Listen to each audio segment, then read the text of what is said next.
Kung minsan, kapag tayo nakakaluwag-luwag, di kaya nakakapagpulam tayo ng masarap-sarap, bagito pa lamang ako. Ito na ang aking paborito kong kainin. Palaging request ko sa aking tatay, siya ang kanyang lutuin. Sinigang na buto-buto ng baka na may sandabukal na gabi. Ala, ere, rektahan na hugas ere.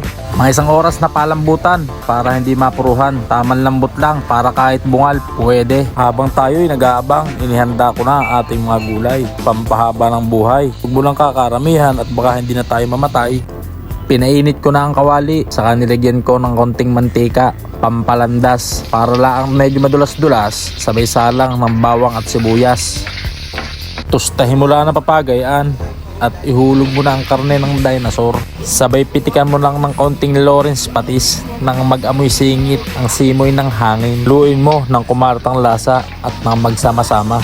At huwag mong kalilimutan ihulog ng gabi ang magpapalapot ng ating sabaw. Ihulog mo na ang iyong panabaw, baka ito'y masunog pa. Silipin nga natin kung ano itsura na ay kuwasay napakabisa nito. Ihulog na natin ang mga sitaw, ang pahaba ng buhay.